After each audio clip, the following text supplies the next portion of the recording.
하나님께서는 왜 이스라엘을 애굽에서 이끌어내셨을까요? 아주 간단합니다. 그것은 하나님의 언약이 있었기 때문입니다. 하나님은 지금 400년 전에 아브라함과 맺었던 그 횃불 언약을 실행하시는 겁니다. 하나님께서는 하나님의 백성을 하나님의 목적지로 인도하여 가십니다. 그것을 분별하여 따르는 사람이 바로 하나님의 백성이라는 증거가 되는 겁니다. 사랑하는 성도 여러분, 지금 여러분들은 하나님의 이끌림에 의해 하나님이 이끄시는 곳으로 가고 있습니까? 그렇다면 여러분은 하나님의 백성입니다. 하나님께서는 자기 십자가를 지고 나를 따르라 직접 말씀하시기도 하십니다. 때로는 하나님께서는 지도자를 보내어 그 지도자를 통해 여러분을 인도해 주시기도 하십니다. 오늘 본문에 나오는 모세가 바로 그런 존재입니다. 모세는 하나님께 선택받은 하나님의 일꾼이요 하나님 백성의 일꾼입니다. 하나님이 세우신 지도자의 주권은 누구에게 있습니까? 하나님께 있죠. 백성이 세운 지도자가 있다면 그 지도자의 주권은 누구에게 있겠습니까? 백성에게 있죠. 우리나라에도 백성이 세운 지도자, 대통령에게는 권력도 주고 책임도 주는데 그것이 헌법에 기록이 되어 있습니다. 누가 그 권력과 책임을 주었다고요? 주권자인 백성들, 국민들이 준 겁니다. 모세가 하나님이 세우신 이스라엘의 지도자임에도 모세는 범죄를 저질렀습니다. 대표적인 범죄가 모세 40세에 지은 애굽인 살인 사건입니다. 사실 모세는 태어날 때부터 하나님의 특별한 목적에 의해 애굽 왕실로 입양되어 양육되었더랬습니다. 40년간 애굽 왕실에서 왕자의 교육, 지도자의 교육을 받았더랬습니다. 모세는 그것이 자신의 능력인 줄 알고 그 능력으로 뭔가 해결해 보려 했지만 아무것도 할 수가 없었습니다. 오히려 애굽 왕실로부터도 추격을 당하고 자기가 구하려고 했던 이스라엘 백성들로부터도 인정받지 못하는 어처구니 없는 현실을 마주하고 미디안 땅으로 도피를 하게 된 겁니다. 미디안 땅에 갔다가 80세가 되었을 때 호렙산에서 하나님의 부르심을 받습니다. 이제 모세는 애굽으로 다시 돌아가 하나님의 백성을 이끌어내야 될 중차대한 사명을 받고 두 아들과 아내를 데리고 함께 애굽으로 들어갑니다. 모세가 인도해내야 할 그 이스라엘 백성은 할례를 통해서 하나님의 언약의 백성이라는 것이 증명된 백성들입니다. 그런데 모세는 하나님의 일을 감당하면서도 할례 받지 아니한 두 아들을 함께 데리고 가서 하나님이 맡기신 일을 감당하려 합니다. 이런 모세를 하나님께서는 그냥 보고 계시지 아니하시고 모세를 죽이려고 하십니다. 애굽에 도착하지도 않은 하나님의 사역을 시작도 하는 그 모세를 죽여버리려고 하시는 것이 하나님이십니다. 하나님께서는 목적도 중요하게 생각하시지만 그 절차도 너무너무 소중하게 생각하십니다. 이방 여인 십보라가 하나님의 뜻을 알고 자신의 두 아들에게 그 자리에서 할례를 행합니다. 그제서야 하나님께서는 모세를 죽이려 했던 그 진노를 거두시고 다시금 모세의 사명을 진행하게 하십니다. 모세는 이스라엘을 출애굽시키면서부터 백성들의 원망을 듣기가 일쑤였습니다. 심지어 시내산에 이르러서는 아론과 함께 모든 백성들이 금송아지를 만들어 우상을 숭배합니다. 하나님께서 이스라엘 백성을 완전히 면해버리려고 하실 때 모세는 하나님께 기도합니다. 하나님이 이 백성을 애굽 땅에서 인도해 내시지 않으셨습니까? 하나님의 언약의 백성이 아닙니까? 하나님, 이 백성을 죽이시면 안 됩니다. 차라리 모세, 나의 이름을 생명책에서 지워버리시고 나를 죽여주시옵소서. 이스라엘 백성을 위해 자기의 목숨을 내어놓고 하나님께 기도를 했던 인물이 바로 모세입니다. 시내산을 지나 가데스에 이르렀을 때 모세는 12명의 정탐꾼을 가나안 땅으로 보냅니다. 하지만 정탐꾼들의 보고를 들은 백성들이 도저히 그 가나안 땅을 점령할 수 없다고 자포자기하면서 또다시 모세를 원망하고 하나님을 원망합니다. 하나님께서는 그 이스라엘 백성들을 거기서 다 죽여 멸하시려 합니다. 그때 또다시 모세는 자기의 생명을 걸고 하나님께 기도합니다. 하나님, 여기까지 이끌어 왔는데 어떻게 여기서 죽이신단 말입니까? 아니 됩니다, 하나님. 하나님은 모세의 간절한 기도를 들으시고 백성들에게 징계를 하시죠. 갈렙과 여호수아만이 들어가고 그 외의 모든 기성세대들은 광야에서 죽음을 맞이할 것이다 라고 선포하십니다. 그리고는 눈앞에 있는 저 가나안 땅으로 이스라엘 백성을 인도하지 아니하시고 다시금 그 광야에서 약 37, 8년 동안을 방랑하게 합니다. 그 37, 8년 동안 기성세대 모두가 죽음을 맞이합니다. 그렇게 출애굽 이후 40년이 지난 시점에 이스라엘 백성들은 다시금 가데스에 방문을 한 겁니다. 지금 모세의 나이가 120세가 된 겁니다. 이제 얼마 지나지 않으면 이스라엘 백성이 저 가나안 땅에 들어가는 바로 그 시점입니다. 이 무리바 물은 르비딤에 도착했을 때에도 하나님은 그 르비딤 물을 무리바 물이라고 선언하셨더랬습니다. 40년 차에 또다시 무리바 물 사건이 일어납니다. 하나님께서는 지금까지 한 번도 물을 공급하지 않은 적이 없었고 한 번도 식량, 만나를 공급하지 않은 적이 없었습니다. 그런데 이스라엘 백성들은 모세를 향하여 외칩니다. 왜 우리를 애굽 땅에서 이끌어내어서 여기서 목말라 죽게 하느냐? 여기에서 굶주려 죽게 하느냐? 원망을 합니다. 굶주려 죽은 사람이 한 명이라도 있었습니까? 그런데도 백성들은 더 좋은 것을 먹어보겠다고 이렇게 원망을 하는 겁니다. 하나님이 때를 따라 생명수를 주실 건데 그것을 참지 못하고 기다리지 못하고 하나님을 원망하고 모세를 원망하는 겁니다. 모세와 아론이 하나님께 엎드려 기도합니다. 그때 하나님이 응답하십니다. 6절 8절 말씀입니다. 여호와의 영광이 그들에게 나타나며 여호와께서 모세에게 말씀하여 이르시되 지팡이를 가지고 네 형 아론과 함께 회중을 모으고 그들의 목전에서 너희는 반석에게 명령하여 물을 내라 하라. 네가 그 반석이 물을 내게 하여 회중과 그들의 짐승에게 마시게 할지니라. 아멘. 하나님은 명령하시는데 지팡이를 가지고 회중을 소집하라 명령하십니다. 이건 뭐 어려운 거 없습니다. 모여라 하면 모일 겁니다. 그 문제가 없습니다. 그런데 회중 목전에서 반석에게 뭘 하라? 명령하라고 말씀하십니다. 반석아 물을 내라 명령하라고 하나님이 말씀하십니다. 모세와 아론이 떠올립니다. 40년 전에 르비딤에서는 지팡이로 반석을 쳤더니 물이 나왔습니다. 이번에도 뭔가 행위를 해야 할 것 같습니다. 모세와 아론은 하나님의 말씀을 왜곡해버립니다. 분명히 저 반석에게 명령하라 하셨는데 모세는 딴 생각을 하기 시작한 겁니다.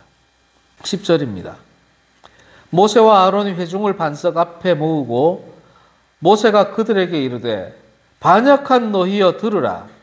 우리가, 누가요? 우리가 너희를 위하여 이 반석에서 물을 내랴? 빈정거리면서 말하는 겁니다. 우리가 내랴, 이것은 하나님의 능력을, 하나님의 영광을 드러내는 것이 아니라 누구의 영광을 드러내는 겁니까? 모세와 아론 자신의 영광을 드러내려고 하는 겁니다. 모세와 아론에게 지도권을 주고 능력을 주시는 이는 하나님이신데, 지금 모세와 아론은 하나님의 영광을 드러내는 것이 아니라 우리가 내줄게, 이렇게 자기를 드러내고 있는 겁니다. 이게 범죄지요. 그러면 하나님께서는 모세와 아론의 이 자기 영광을 드러내려는 행위를 보시고 어떻게 하셔야 되겠습니까? 그들의 영광이 드러나지 않게 해야죠. 모세와 아론이 행하는 행위를 인정해 주지 않아야죠. 그런데 하나님은 그러지 않으셨습니다. 하나님은 모세와 아론이 빈정거리면서 자기의 영광을 드러내려 할 때, 반석을 쳤을 때 하나님은 그 반석에서 물이 나게 해 주셨습니다. 하나님 원래의 방식은 아니었지만 하나님은 모세와 아론이 행한 그 행위를 일단은 인정해 주셨습니다. 왜 그럴까요? 하나님의 근본적인 목적은 모세와 아론이 아니라 이스라엘 백성이었기 때문입니다. 모세와 아론도 이스라엘 백성의 한 부분으로서 존재할 뿐이었던 겁니다. 하나님은 지도자 모세를 선택한 것이 아니라 이스라엘 백성을 선택하였고, 모세와 아론은 그 선택된 백성의 한 영역이었던 겁니다. 그래서 하나님은 비록 모세와 아론이 하나님의 뜻을 왜곡했지만 하나님은 이스라엘에게 생수를 공급해 주셨습니다. 우리는 여기서 하나님의 목적이 어디에 있는가를 분명하게 알 수 있어야 합니다. 하나님의 목적은 한 사람의 지도자에게 있는 것이 아니라 하나님의 백성에게 있다는 것을 우리는 명심해야 합니다. 하나님은 지금 비록 지도자들이 잘못하고 있지만 백성들이 먹어야 할 생명의 말씀을, 생명수를 끊임없이 공급해주고 계신다는 것을 우리는 기억해야 합니다. 교회에도 지도자가 있습니다. 예배 중에 지도자는 예배를 인도하고 있는 제가 지도자입니다. 소그룹의 지도자는 소그룹의 지도자가 있습니다. 여전도회에는 여전도회의 지도자가 있습니다. 가정으로 가면 가정의 지도자가 있습니다. 친구 관계 속에서도 알게 모르게 지도자급 인사가 나타나게 되어 있습니다. 성도 여러분들이 속한 어떤 공동체든지 그곳에는 지도자가 있게 마련입니다. 하지만 그 지도자를 위한 공동체가 되면 안 됩니다. 그 공동체를 섬기는 지도자가 되어야 하는 겁니다. 지도자는 공동체를 위해서 있는 것입니다. 그것을 한순간도 잊어서는 아니 됩니다. 교회라면 이 지도자된 목회자가 하나님의 백성된 이 교회 공동체의 주권을 인정해야 합니다. 그렇지 않으면 지도자가 범죄하게 됩니다. 자기의 영광을 드러내려 하게 됩니다. 자기의 주머니를 챙기게 됩니다. 믿어지지 않겠지만 교회들 중에 일부 교회는 교회의 건물, 교회의 재산을 목회자 개인 명의로 관리하는 교회도 있습니다. 하나님의 주권을, 교회 공동체의 주권을 인정하지 않는 겁니다. 이 공동체는 지도자인 내가 주인이야 라고 착각하는 거죠. 결국은 어떻게 될 것 같습니까? 하나님이 가만히 두고 보시겠습니까? 그렇지 않습니다. 하나님은 백성된 성도들에게는 끊임없이 생명수를 공급해 주시지만 그 지도자, 범죄하는 지도자에 대해서는 벌을 내리십니다. 12절 말씀입니다. 여호와께서 모세와 아론에게 이르시되 너희가 나를 믿지 아니하고 이스라엘 자손의 목전에서 내 거룩함을 나타내지 아니한 고로 너희는 이 회중을 내가 그들에게 준 땅으로 인도하여 드리지 못하리라 하시니라. 아멘.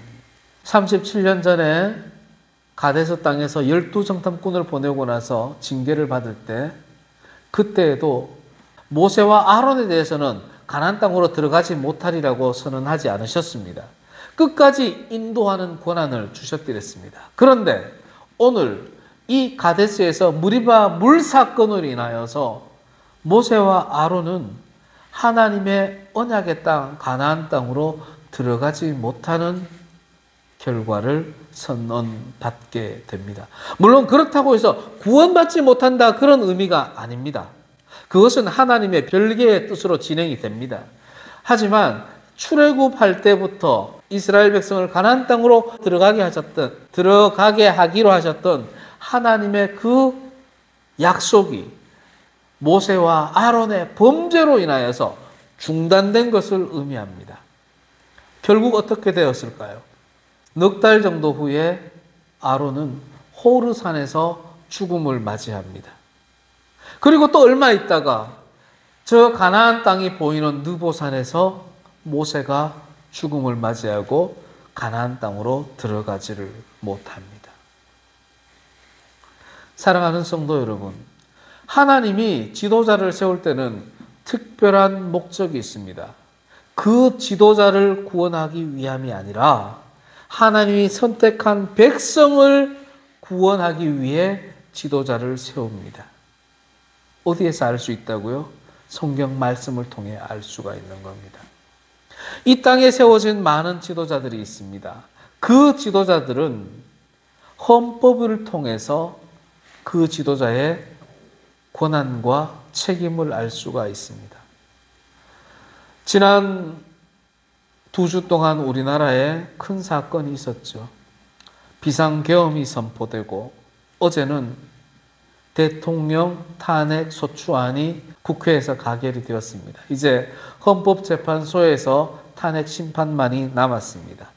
헌법에 비추어 보면 헌법재판소에서 당연히 탄핵 결정이 나서 이 나라의 지도자가 새로 세워져야 하겠습니다. 문제는 누구든지 새로 세워진 그 지도자가 헌법을 무시하고 또다시 자기를 위한 지도자가 될 수가 있다는 겁니다. 왜 그러냐면 인생은 연약한 존재요, 욕심의 존재이기 때문입니다. 하나님의 일을 하는 목회자들도 마찬가지입니다. 하나님이 세우셨지만 연약하고 욕심이 끊임없기에 자기를 위한 공동체로 착각할 여지가 언제든지 있습니다. 그래서 교회의 지도자, 하나님이 세우신 지도자들은 항상 말씀 위에서 하나님의 목적을 분별하며 하나님의 뜻을 쫓아가는 지도자가 되어야 합니다. 하나님의 지도자는 세상의 양심이 아니라, 세상의 지식이 아니라 하나님이 주시는 생명수, 예수 그리스도의 이 말씀을 토대로 하나님의 뜻을 펼쳐가는 사람입니다. 사랑하는 성도 여러분, 이번 비상계엄과 탄핵 소추안 가결 과정을 보면서 우리는 절실히 느꼈습니다. 지도자가 얼마나 중요한가. 또 한 가지 느낀 것이 있습니다. 올바른 지도자는 국민이 만들어간다는 것. 교회도 마찬가지입니다. 하나님이 세우신 지도자가 곁길로 가지 아니하고 하나님의 목적을 향해 끊임없이 나아갈 수 있도록 만들어가는 것은 그 지도자 한 사람의 몫이 아니라 바로 하나님의 백성된 우리 교회 공동체 모두의 사명이라는 것을 우리는 이번을 계기로 해서 다시 한번 되새기게 됩니다. 각 처소에서 지도자 된 여러분들, 또 오늘 이 순간 지도자와 된 저와 함께 예배드리는 여러분들, 각각의 공동체의 지도자가 바로 설 수 있도록 기도하고 격려하고 확인하고 협력하는 귀한 사역을 감당해 주시기를 당부드리겠습니다.